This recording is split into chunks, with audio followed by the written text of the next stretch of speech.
cari kesalahan syariat Islam, cari kelemahan Al-Quran, maka dia disebut cacat iman. Mentalitas orang-orang munafik tadi. Dan kelompok ini banyak, Pak. Ngaku Islam tapi benci terhadap sesama umat Islam. Ngaku Islam tapi benci terhadap syariat Islam. Ngaku Islam tapi enggak 100% percaya dengan adanya alam akhirat. Kelompok ini amat sangat banyak. Dan bukan itu saja, syarat seseorang disebut orang mukmin itu wajahadu bi amwalihim wa anfusihim fi sabilillah. Mereka mau berjihad membela agama Allah, baik dengan jiwa atau harta bendanya. Dan itu yang harus dimiliki oleh setiap warga Muhammadiyah. Sehingga catatan panjenengan catat. Ada 10 karakter yang harus dan wajib dimiliki oleh setiap warga Muhammadiyah. 10 karakter itu, yang pertama adalah al-fahmu, memahami. Setiap warga Muhammadiyah itu harus memahami. Memahami apa? Karena Muhammadiyah itu organisasi Islam, bukan organisasi macam Karang Taruna. Maka setiap warga Muhammadiyah harus memahami Islam dengan baik dan benar. Setiap warga Muhammadiyah wajib hukumnya rajin duduk dalam satu majelis ilmu macam begini. Setiap warga Muhammadiyah wajib paham hukum, wajib paham syariat agama Islam. Karena organisasi Muhammadiyah adalah organisasi Islam. Ojo sampai ketiba Muhammadiyah gak paham carane sholat sing apik ya apa, carane poso sing apik ya apa. Enggak boleh, Pak. Muhammadiyah itu jos, Pak. Dino akad pagi begini ini, panjenengan tinggal warga Muhammadiyah di Indonesia ini wabil khusus yang mengadakan kajian akad bamil menjamur di mana-mana. Menjamur di mana-mana. Itu karakter yang harus dimiliki oleh warga Muhammadiyah. Pantangi bagi orang Muhammadiyah itu taklid. Kalau Muhammadiyah itu warganya melakukan ibadah, pasti dasar hukumnya ini. Saya melaksanakan ibadah ini karena ini dasar hukumnya. Dan memang tidak boleh Pak kita taklid. Kalau ibadah harus ittiba, ngikut Rasulullah Sallallahu Alaihi Wasallam. Setiap warga Muhammadiyah itu harus paham Islam. Pernah saya cerita, panjenengan pahami betapa dahsyat Allah memberikan kemuliaan kepada orang yang memiliki ilmu agama. Dulu ada anak kecil yang terlahir dalam keadaan cacat. Cacat ini ku bungkuk, pendek, cilik, gegeri, bungkuk, panjenengan gambar nabi yang bungkuk itu Muhammad bin Abdurrahman Al-Awqas namanya. Wis ngono kakek mulai cilik wis ditinggal mati bapaknya karo ibune. Satu ketika Muhammad bin Abdurrahman Al-Awqas ini dipanggil oleh ibunya. Anakku Muhammad sini nak. Nggih Bu, wonten menapa? Ngene nak. Sungguh kelak ketika kamu duduk dalam satu majelis dengan teman-temanmu, kumpul karo teman-temanmu, kamu mesti bakal dipermainkan, diejek, dihina, dijelek-jelekkan. Sebab itu nasihat ibu, fa'alaika biqalabil ilm. awakmu kudu rajin nuntut ilmu agama. Fa innahu yarfa'u, karena ilmu agama itu nanti akan mengangkat derajatmu. Nggih, Bu. Akhirnya ibunya ini dengan telaten, Pak, ngejak si Muhammad sing bocah cilik cacat niki duduk dalam satu majelis ilmu ke majelis ilmu yang lain, berguru kepada satu ulama ke ulama yang lain, bertahun-tahun, akhirnya apa yang terjadi? Muhammad bin Abdurrahman Al-Auqas ini Allah takdirkan jadi seorang hakim. Nggak tanggung-tanggung di kota Mekah dia jadi seorang hakim. Nggak tanggung-tanggung selama 20 tahun lamanya dia jadi seorang hakim. Siapapun yang berperkara dengan beliau, mau pejabat tinggi, mau jenderal peta, siapapun dia, ketika disidangkan oleh beliau, langsung awake ku abang biru, bocah dia, gedeter saking wedine. Padahal si hakim ini cacat, Pak. Kenapa itu bisa terjadi?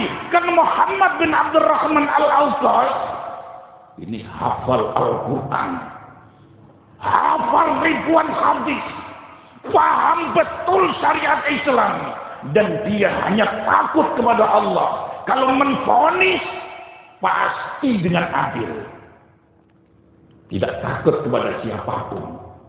Banyak para pejabat yang masuk penjara. Nang dunya mawon, Pak, Allah sampun ngangkat derajatnya sekalipun dalam keadaan cacat. Nopo malih ten alam akhirat. Ayo, setiap warga Muhammadiyah, mulai dari diri kita, keluarga kita, pastikan faham syariat agama Islam, fahami Islam dengan baik dan benar. Saudara, niki tembung cerita mawon. Kula niki asli Blimbing Paciran, Pak. Tasih ponakane Dr. Abdul Fattah Wibisono, almarhum pimpinan pusat Muhammadiyah sana. Masih ingat panjenengan? Yang beberapa tahun yang lalu beliau wafat dan seluruh jajaran pimpinan pusat datang ke sana ke rumah. Biasanya yang mondok. Bahkan satu alma mater sama saya beliau. Tapi jauh di atas saya. Panjenengan sing kepengin paham syariat Islam. Nika iso didik langsung anak-anak kita. Kirim ke pondok-pondok pesantren. Dikongkon sekolah. Ini sekolah-sekolah yang mengajarkan ilmu agama. Mengajarkan tauhid, ibadah, akhlak. Oh, niki dikembang suwe niki penjelasannya. Sing nomor loro, watak orang Muhammadiyah itu al-ikhlasu, memiliki keikhlasan, Pak. Setiap warga anak Muhammadiyah itu wajib ikhlas dia. Sholat kudu ikhlas, ibadah hajinya kudu ikhlas, seluruh amal ibadahnya harus ikhlas, bahkan aktivitasnya harus ikhlas. Dan itu kita diajarkan oleh guru-guru kita. Jangan riya, jangan sum'ah. Itu selalu digemblengkan kepada kita. Saudara kaum muslimin muslimat rahimakumullah. Warga Muhammadiyah nyumbang sesuatu gak berok-berok. Panjenengan kula kandhani organisasi yang paling tertib, sing paling sugih, sing paling hebat dan diakui oleh dunia itu Muhammadiyah. Wong pemerintah mawon diutang Muhammadiyah. Ono ta organisasi sing ngutangi pemerintah nih gak Muhammadiyah. Lah kabeh kan jaluk-jaluk. Umume lak ngoten ngemis jaluk-jaluk. Muhammadiyah mboten. Pemerintah duwe utang Muhammadiyah. Mbok kono wis nyaur boga. Jadi harus ikhlas, Pak. Enggak teriak-teriak dia. Oh. Sing nomor 3 al-amal. Beramal, Pak. Setiap warga Muhammadiyah itu harus punya aktivitas. Pantang bagi warga Muhammadiyah itu jalo-jalo, ngemis-ngemis, nganggur. Jadi sampah masyarakat, pantang jadi warga Muhammadiyah ngoten niku.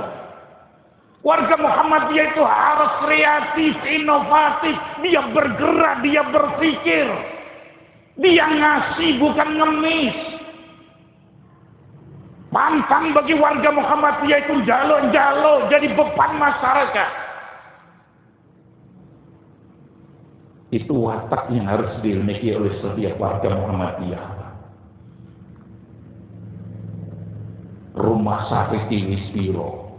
Cowi wis mulai 24 jam non-stop wis bantu orang-orang yang sakit di sana bergerak.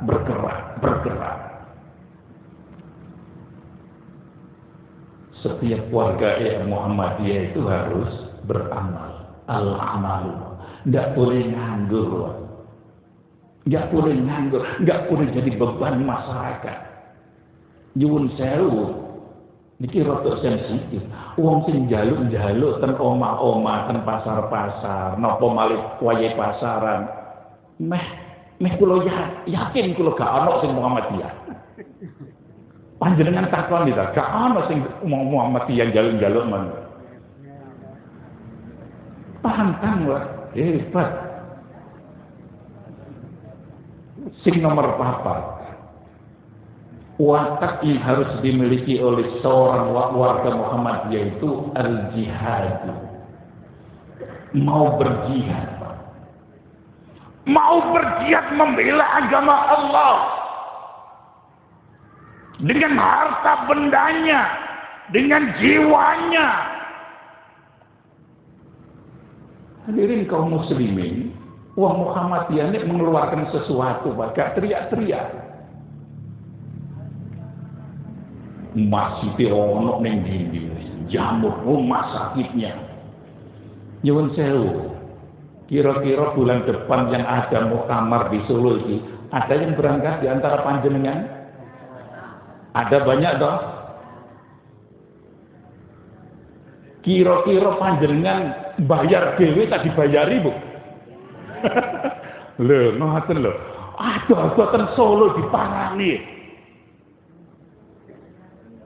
Ya Allah, ya Allah. Jadi warga Muhammadiyah itu tidak boleh pasif, Pak.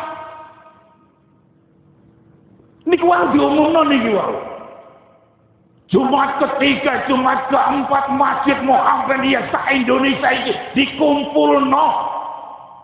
Diberikan bantuan ini kepada orang-orang yang dilanda banjir di negara kita Indonesia niki. Ikhlas, Pak. Mosok ana masjid sing model ngoten.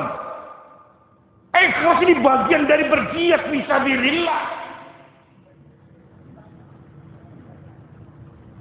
Hebat, Pak. Tentang semangat berjihad orang Muhammadiyah jangan diajari. Masih rupanya ngene-ngene ya, biasa-biasa mawon. Soal jihad aja ditakon. Sing nomor 4. Nomor 5. Al-Udhiyah. Mau berkorban, Pak. Setiap warga Muhammadiyah itu wajib berkorban. Opon dua ini berkorban kepada siapa? Kepada Islam, kepada Muhammadiyah. Itu konsekuensinya jadi warga Muhammadiyah. Ono acaranya kan panjenengan ngetok jajan, ngombe, gelar segala macam. Ini bagian dari berkorban. Apalagi yang keenam adalah al-jamaah. Setiap warga Muhammadiyah itu wajib berjamaah, Pak. Ini yang menjadikan Muhammadiyah itu kuat. Panjenengan takon tiang-tiang kanca-kanca sing dadi pimpinan niku, Muhammadiyah niku. Kira-kira pimpinan cabang ini digaji mboten? Pimpinan cabang ini digaji tiap bulan mboten. Kula kinten mboten, Pak. Kenapa? Ini punya Muhammadiyah, ini punya organisasi, gak perorangan, Pak. Kalau seandainya di Indonesia nih menjamur banyak rumah sakit, saya katakan, satu pun rumah sakit itu tidak ada yang dimiliki oleh warga Muhammadiyah. Itu punya organisasi, Pak. Organisasi Muhammadiyah. Ratusan hektar. Sing jenenge perusahaanku ratusan. Sing jenenge rumah sakit luar biasa dahsyat. Sampai orang-orang di pimpinan pusat juga kaya-kaya amat. Karena apa? Karena aset Muhammadiyah itu milik bersama, milik Muhammadiyah itu al-jamaah. Tapi ketika gawe sekolahan atas nama Muhammadiyah kok dimiliki pribadi, ya harus menggunakan Muhammadiyah. Kalau sudah menggunakan Muhammadiyah, itu berarti gorek wong akeh lah. Kekinan Muhammadiyah kan sering gegeran rumah sakit dimiliki pribadi. Padahal sakjane mengatasnamakan organisasi. Ngoten niku lak kuat. Muhammadiyah mboten. Kana ceritane, Pak Camat moro busa grutu. Iki Muhammadiyah rumah sakitku lho. Lah culeken motone wae enake ngomong. Punya organisasi. Sing nomor pinten, Pak? Nomor 67. Nomor 7. Nomor 7. Apa? Dia harus taat kepada Allah, Pak. Setiap warga Muhammadiyah itu wajib hukumnya taat kepada Allah, taat kepada Rasulullah, taat kepada organisasi. Itu konsekuensi menjadi warga Muhammadiyah. Pantang ana wong Muhammadiyah ngaku Muhammadiyah tapi gak gelem sholat. Ngaku wong Muhammadiyah tapi gak gelem dia beribadah kepada Allah. Ya gak usah ngaku jadi wong Muhammadiyah. Kalau sudah mengaku warga Muhammadiyah, wajib hukumnya dia taat kepada Allah dan Rasulnya. Harus rajin beribadah. Itu konsekuensi. Yang kedelapan, al-ukhuwah, memiliki persaudaraan yang kuat. Sesama warga Muhammadiyah itu sadulur, Pak. Di samping dulur sesama Islam, dulur dalam satu organisasi Muhammadiyah. Karena itu, jangan saling mengejek, menghina, kudu saling membantu, menolong dan sebagainya. Itu konsekuensi dari warga Muhammadiyah. Sing nomor 9, as-sabatu. As-sabatu itu memiliki pendirian. Setiap warga Muhammadiyah itu harus memiliki pendirian yang kuat.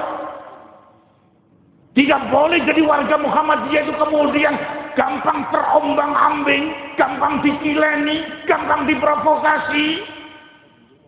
Harus kuat pendirian jadi Muhammadiyah. Gak oleh kemudian dipancing dikei rupiah sithik terus moro hilang pendiriannya. Makanya tadi saya katakan, baik masalah ibadah ataupun non ibadah, kudu kuat pendiriannya, Pak.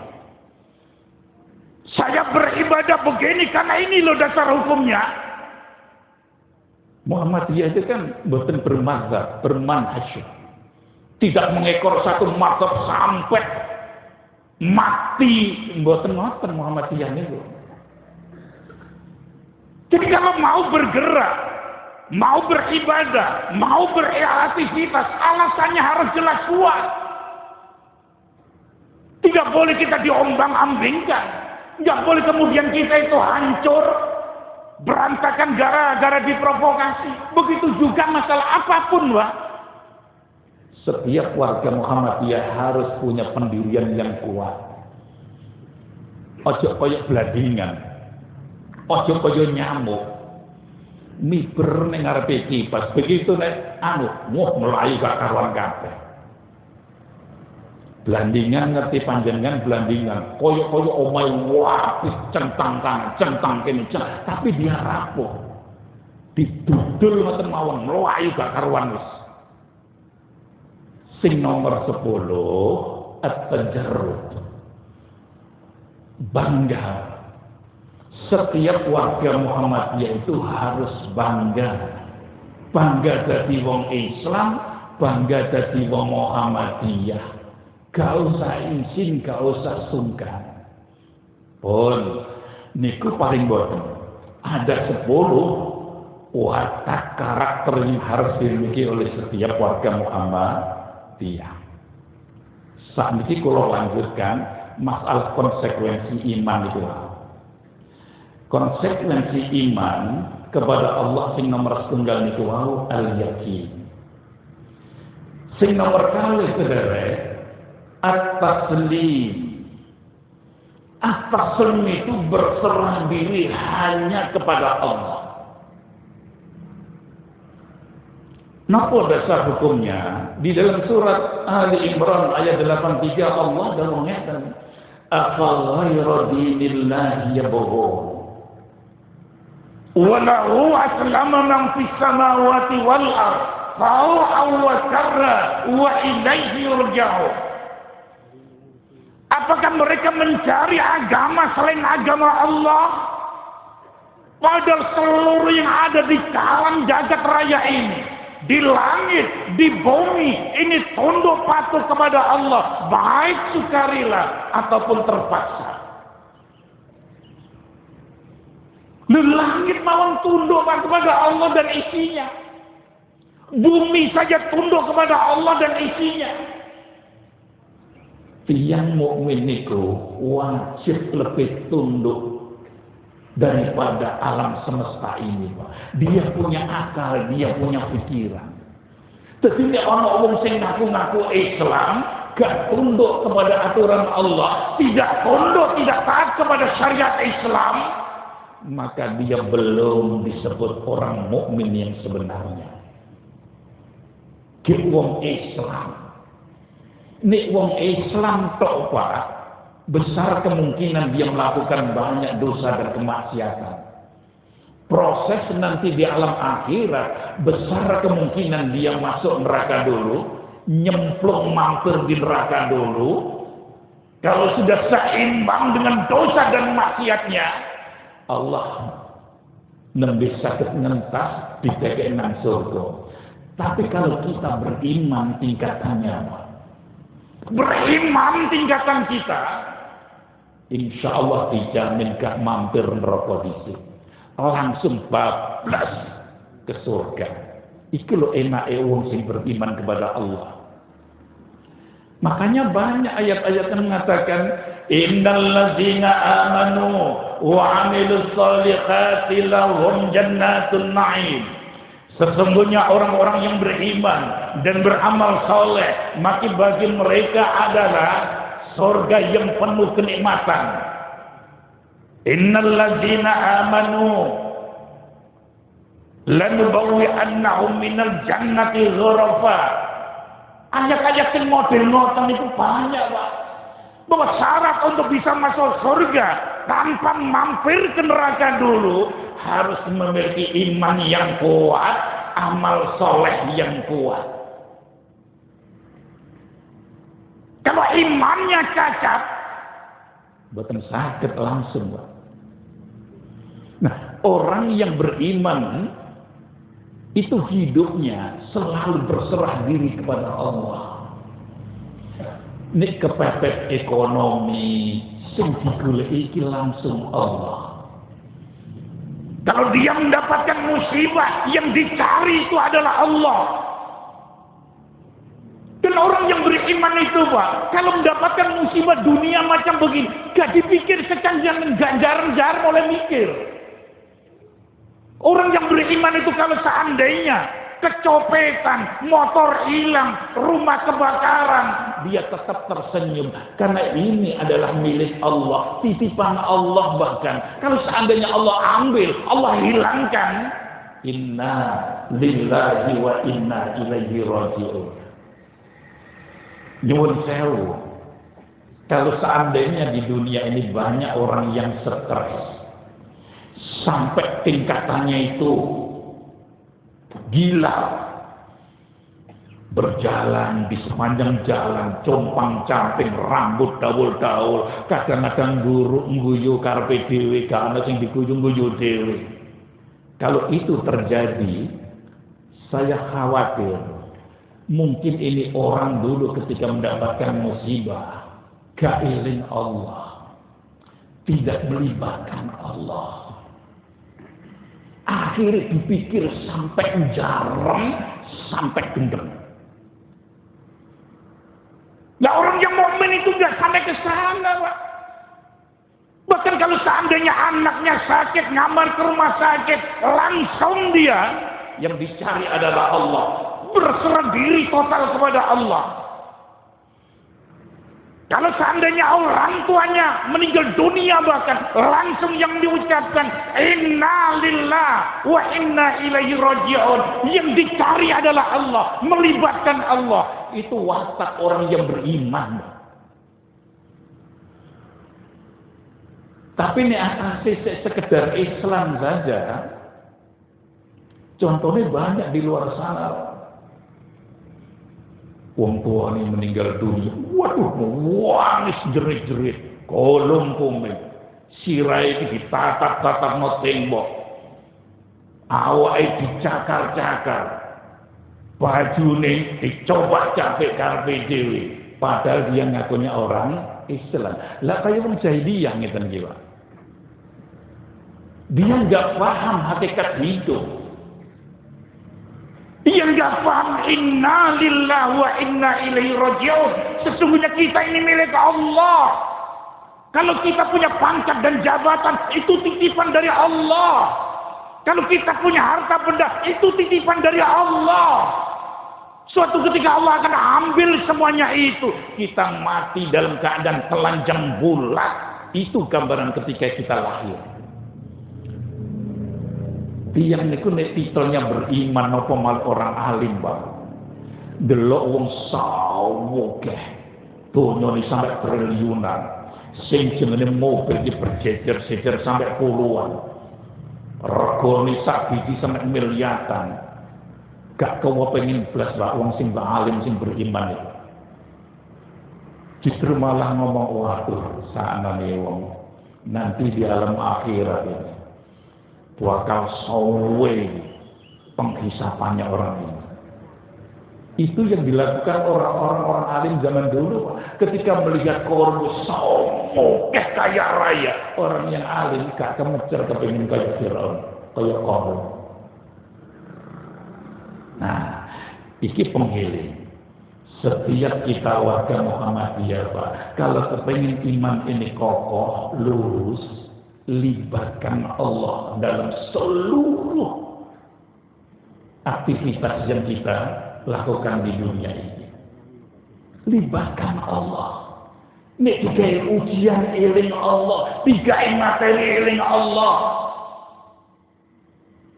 Duduk ingat Allah, berbaring ingat Allah, dalam kondisi apapun harus ingat Allah Subhanahu wa ta'ala.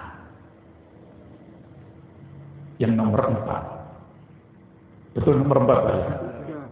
Nomor 3. Konsekuensi orang yang beriman kepada Allah itu as-sam'u wa at-tha'ah. As-sam'u wa at-tha'ah. Dia mendengar dan dia taat. Tiap kali ada ajakan Allah, seruan Allah, panggilan Allah, watak orang yang beriman segera mendengar, Pak, segera merespon panggilan Allah. Innama kana qaulal mu'minina idza du'u ila Allahi wa rasulih liyakuma bainahum ayyaqulu sami'na wa ata'na wa ulaika humul muflihun. Hanya ucapan orang-orang yang beriman. Jikalau Allah dan Rasulnya memanggil, mengajak agar Rasul memutuskan suatu perkara, maka mereka hanya berkata sami'na wa ata'na. Kami dengar ya Allah, kami taat. itu pribadi orang-orang yang beriman, Pak. Kalau ada panggilan Allah, segera merespon, mengutamakan panggilan Allah ketimbang panggilan siapapun di muka dunia ini. Bahkan panggilan orang tua sekalipun harus mengutamakan segera panggilan Allah Subhanahu wa Ta'ala. Ketika ada komandan azan, hayya 'alas shalah, ayo nang padha salat, yang beriman itu akan nampak. Dia akan segera tinggalkan urusan duniawi ini, segera datang ke masjid untuk sholat berjamaah. Itu pribadi orang yang beriman. Tapi ini asasi sekedar tingkatannya wong Islam tok, besar kemungkinan. Gosik ke adang. Engkau sih turun komat. Engkau sih suka menunda-nunda panggilan sholat. Tapi wong sing beriman mboten ngoten, Pak. Tiap kali ada panggilan sholat, segera dia datang ke masjid untuk sholat berjamaah.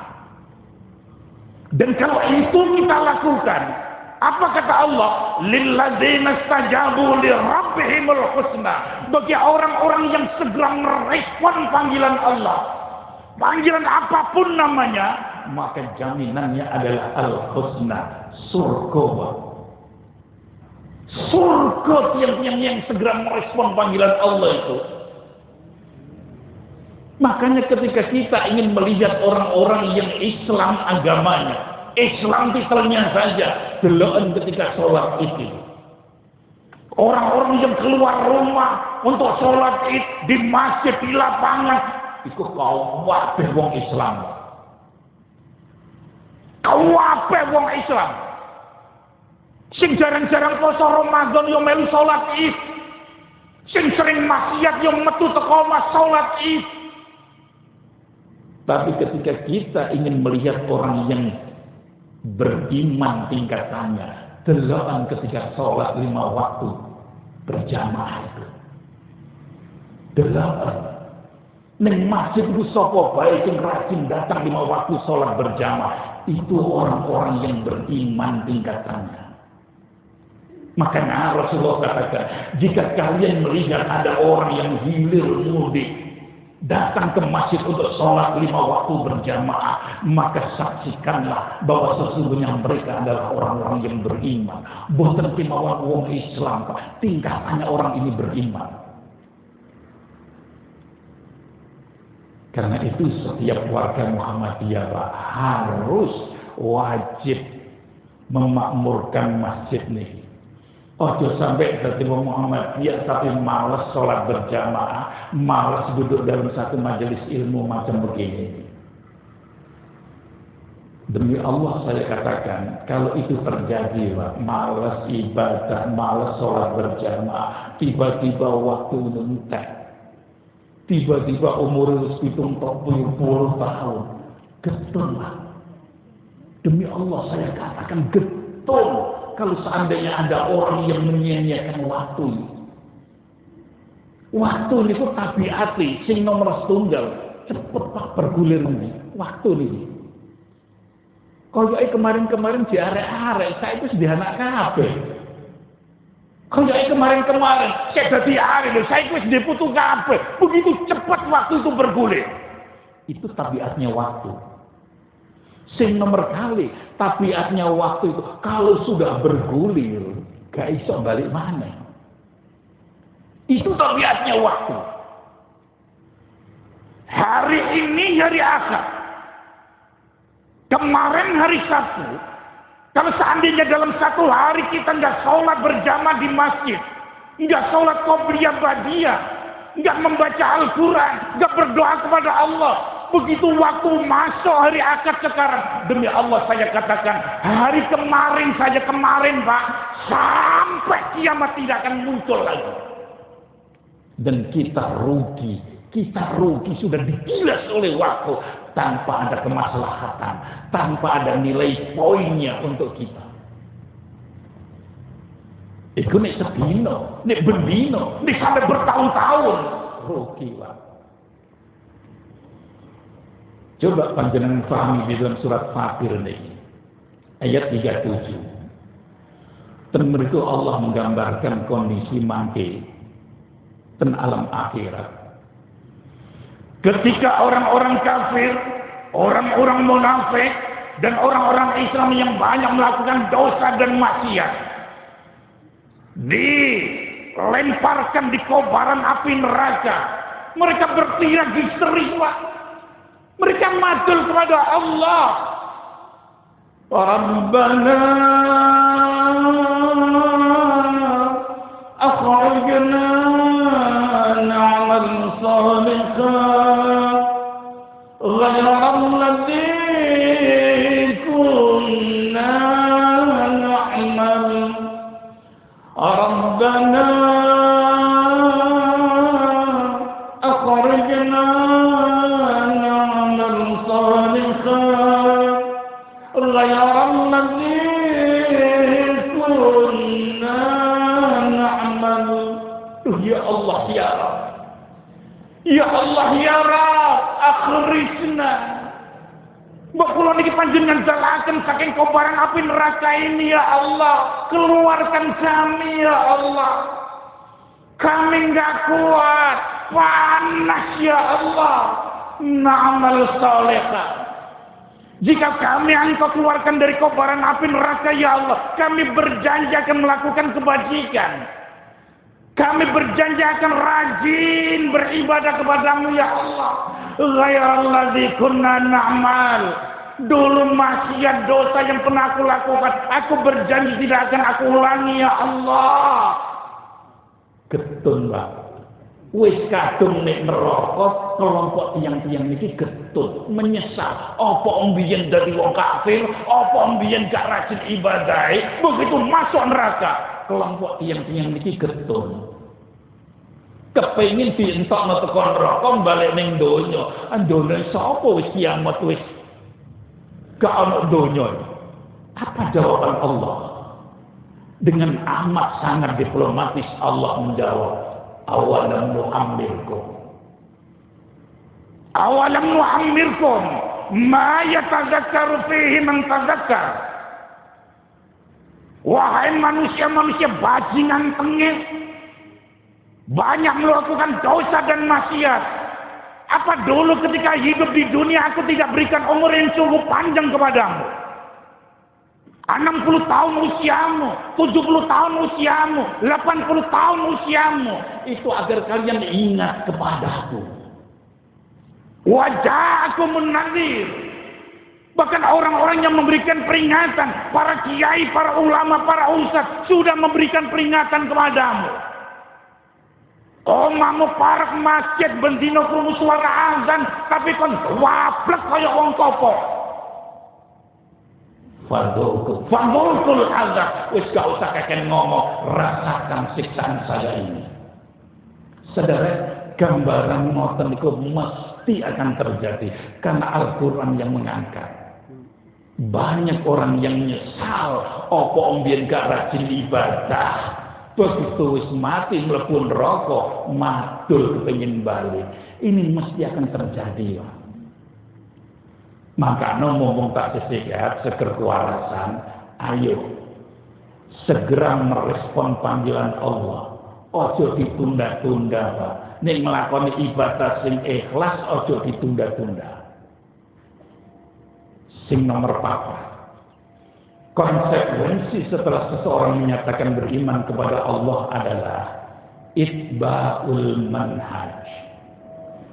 Itba'ul manhaj itu mengikuti sistem, mengikuti syariat, mengikuti ajaran Allah. Itu konsekuensi seseorang yang beriman kepada Allah. Apa dasar hukumnya? Allah katakan, "Tsumma ja'alnaka 'ala syari'atin minal amr.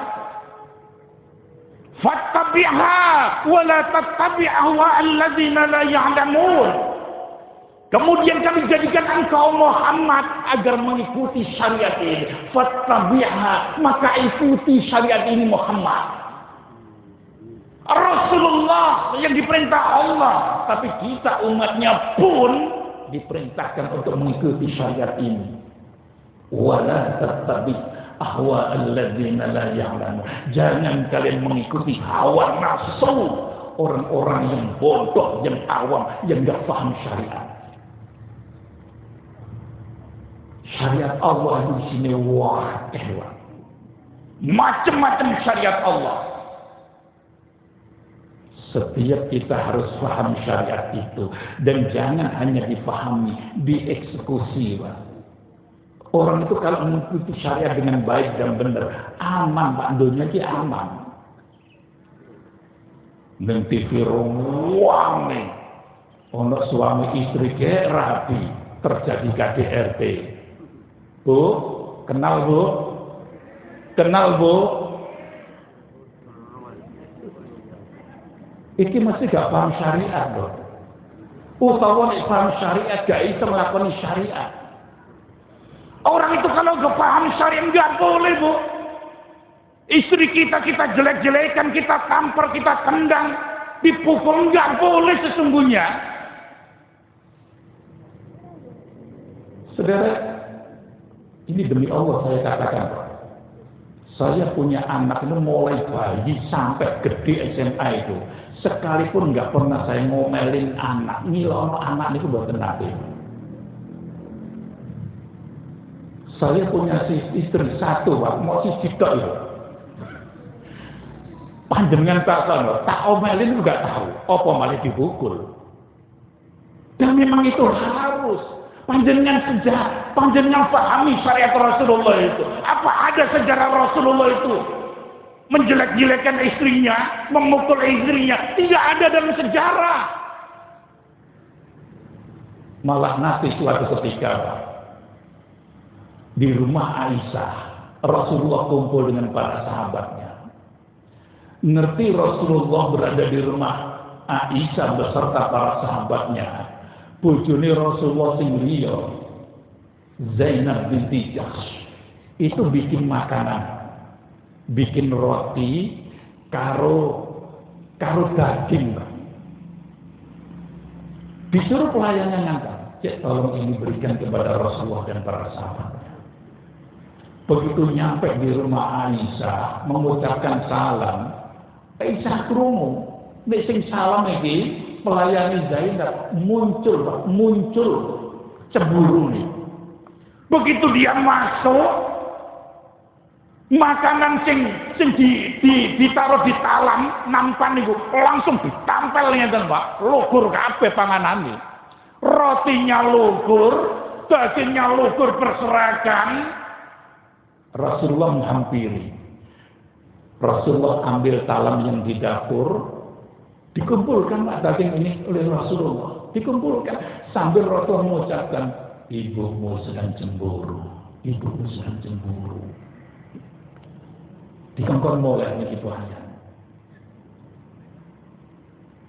Coba kalau seandainya ini terjadi pada diri panjenengan duit tamu istimewa, wis enak-enak ngomong serius, dadan ana bojo sampean bertingkah isi-isina wong, napa malih kedadian kotak ngoten mau, enake diculak motone.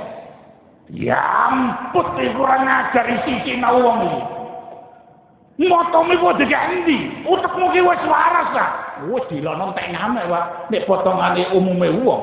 Rasulullah tersenyum, ibumu sedang cemburu. Ibumu sedang cemburu. Dikongkon boleh. Dahsyat wis. Ngeten iki tirunen dados warga sing sabar. Setiap warga Muhammadiyah niku wajib sabar. Niku wau kudu ambisius kepengin dadi wong sing paham ilmu agama. Saudara, Fatimah itulah putri ini Rasulullah. Putri Rasulullah Fatimah. Ngerti Allah menurunkan wahyu ngasih kabar bahwa ada orang wanita yang lebih alim, lebih ngerti dari Fatimah. Fatimah diceluk oleh abahnya. Jibril baru saja ngasih tahu saya bahwa di sana ada tetangga kita namanya Siti Mubiah. Itu orang alim, Pak. Orang yang punya adab, yang punya sopan, sampai Allah gurung dia, Pak. Maukah engkau berguru kepada? Mau, Pak. Akhirnya berangkat. Anak isi sing lanang dijak Fatimah. Begitu nyampe di depan pintu Siti Muqtiah ini, diketok pintu. Assalamualaikum. Waalaikumsalam. Loh, awakmu, Pak? Iya. Nah, apa Pak tumben rene? Iya. Abang itu mau ngutus aku mrene. Ditengok Fatimah ini. Tapi aku jalur sepuro, Pak. Kata Muqtiah. Ini suami saya ini sedang nggak ada di rumah. Sedang kerja, sedang keluar rumah. Tadi suami saya kasih amanat, jangan sekali-kali engkau memasukkan laki-laki ke rumah. Fatimah kaget. Tengok, ini yang dimasuk laki-laki di sopo. Dek ini jetek soalnya anak itu cilik itu melu. Loh, Siti Muqtiah, ini aja cilik anakku. Iya, tapi aku khawatir suamiku salah paham. Digomoleh. Loh, kau di Fatimah, satu poin ini saja sudah kau. Begitu balik lagi, nyampe ke rumah dipersilakan masuk rumah. Fatimah heran, itu keistimewaannya apa sih yang sampai digunggung Allah dan Rasulnya ini. Dideloi. Ternyata Muqtiah niki mundar mandir ngalor ngidul ngitan ngulon. Itu bawa 3 benda, Bu. 3 benda itu sing nomor setunggal inggih menika handuk kecil, sing nomor kali kipas manual, sing nomor 3 penjalin. Akhirnya Fatimah takon, ya Muqtiah, nyuwun sewu saturunge. Aku tak delok awakmu mau mundhar mandir ngalor ngidul ngitan ngulon, kok nggawa benda 3 iku. Itu maksudnya apa sih? Oh ngene, Pak. Suami saya ini kan pekerja keras. Orang yang aktivis ulung, P.W. Muhammadiyah. Tiap kali suami saya pulang, akan aku buka bajunya. Aku lap dengan handuk kecil ini. Sampai keringetnya hilang kabeh. Ikut fungsi ini handuk kecil. Nah terus kipas, lah engko bojoku tak permatang-matang tak kipasi. Sampai terlelap tidur. Nah terus penjalin iki, lah engko nek mari tangi turu, tak jak mangan bareng-bareng. Terus aku ngomong, suamiku, jika pelayananku hari ini tidak memuaskan, tolong cambuk saya dengan penjalin ini. Bu, sakit meraktek ngoten.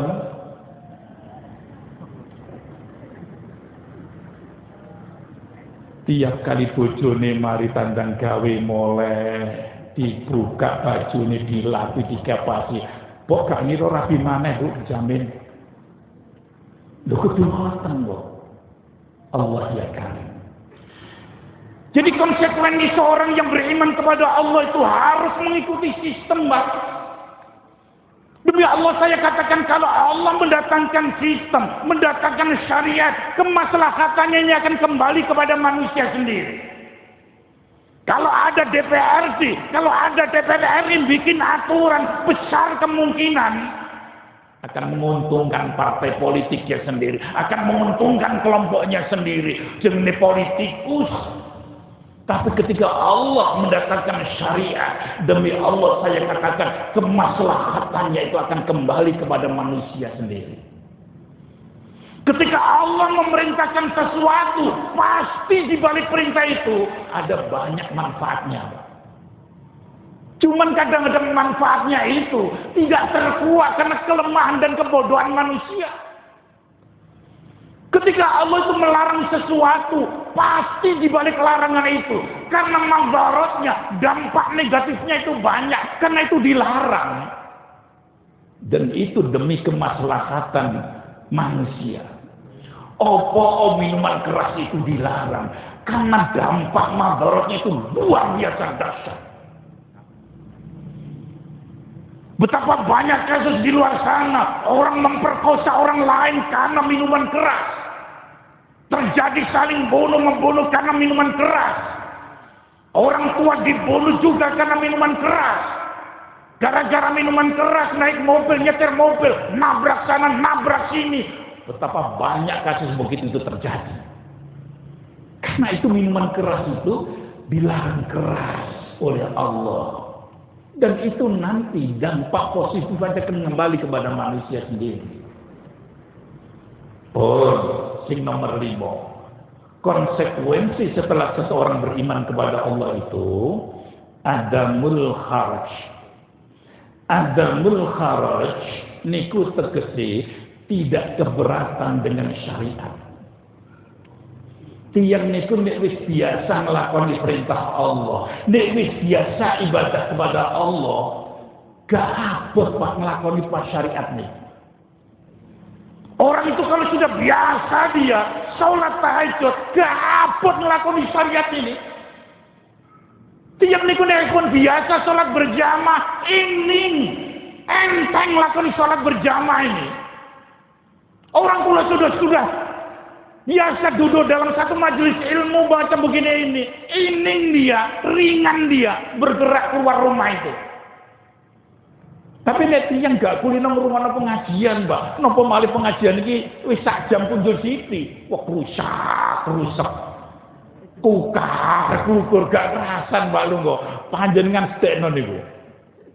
Gak kira kerasan. Padahal pun kuwo panasan ngeten nggih. Sampun ta, Pak?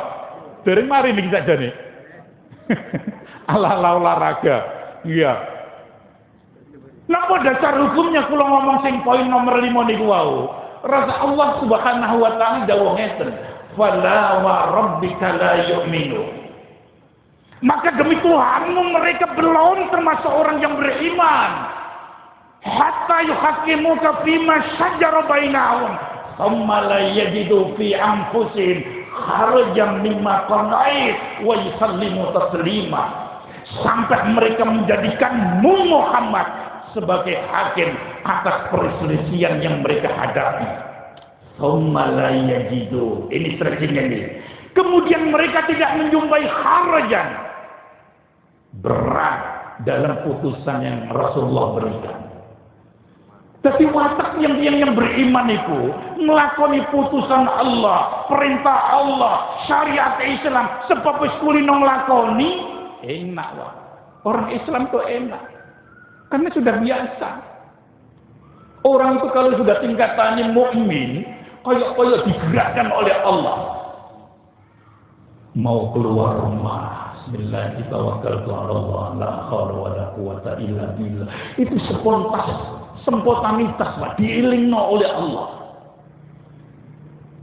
Tiang yang beriman itu dalam kondisi nopo kemauan, lisan ini terbiasa berzikir. Dan itu ringan dilakukan. Ketika datang hari raya Idul Kurban, berkorban sapi satu bagi orang-orang yang sudah biasa. Ini Pak, nggak berat itu dia lakukan. Apa sih? Hanya harganya sapi satu berapa juta? 30 juta, 40 juta. Dibandingkan dalam 1 tahun rezeki yang kita terima, boleh jadi bisa ratusan juta. Kalau setahun sekali Allah perintahkan berkorban hanya 30-40 juta, kecil bagi orang yang beriman, kecil itu Pak, nggak merasa berat. Tapi nek buatan kulino, wah 30 juta, ini diputer gitu dolan ini, wis untung piro, balik mboten mau. Emang Pak. Jadi ingat, poin sing nomor 5, adamul kharaj. Orang itu kalau sudah tingkatannya beriman kepada Allah, dia tidak merasa berat melaksanakan hukum-hukum Allah. Sholat tahajud ringan, qobliyah ba'diyah ringan. Apapun perintah Allah, dia lakukan dengan baik dan benar. Yang terakhir, sang yang bernam, konsekuensi setelah seseorang menyatakan beriman kepada Allah, itu adamul khiyar. Tidak memilih-milih syariat. Tiang niku nek tingkatan sampun beriman kepada Allah, wah. Gak milih-milih syariat. Ika kok kemudian sing enak tok dilakoni sing gak enak enggak. Syariat apapun dia lakukan dengan baik dan benar. Wa ma kana lil mu'minin wa la mu'minatin idza qadallahu wa rasuluhu amran ay yakuna lahumul khiyaratu min amri. Enggak pantas, enggak layak bagi orang mukmin baik laki-laki maupun perempuan. Jikalau Allah dan Rasulnya sudah menentukan suatu hukum, ada pilihan hukum yang lain. Syariat Islam itu hukum yang paling dahsyat, Pak. Dan itu berlaku di seluruh dunia. Itu berlaku di seluruh dunia. Sudah nggak ada hukum yang paling baik melebihi syariat Islam, nggak ada sudah. Banyak pembunuhan, perzinahan, segala macam. Karena penegak hukum ini tidak melaksanakan hukum sebagaimana yang diperintahkan oleh Allah Subhanahu wa ta'ala. Pak, Ibu, kalau kita samakan mau nggih, pun sak jam luwih. Muga-muga ingkang kula paringi tausiah niki manfaat kangge kula lan panjenengan sami. Muga-muga kula lan panjenengan sami tetap diberikan kesehatan oleh Allah, ilmu manfaat, umur manfaat, lan sak pituruté. Ditutup doa ngoten. Nggih, monggo kita tutup pertemuan kita kali ini dengan doa. Bismillahirrahmanirrahim. Alhamdulillahirabbil alamin. Wassalatu wassalamu ala rasulina amin. Muhammad wa ala alihi wa ashabihi ajma'in. Walhamdulillahirabbil alamin. Allahumma ighfir lana dhunubana. Allahumma ighfir lana dhunubana.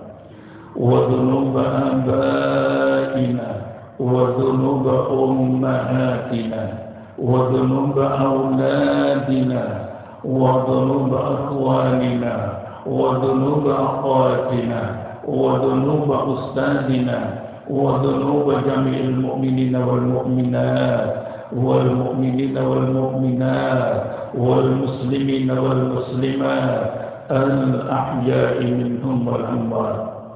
اللهم حبب إلينا الإيمان وزينه في قلوبنا وكره إلينا الكفر والفسوق والعصيان واجعلنا من الراشدين.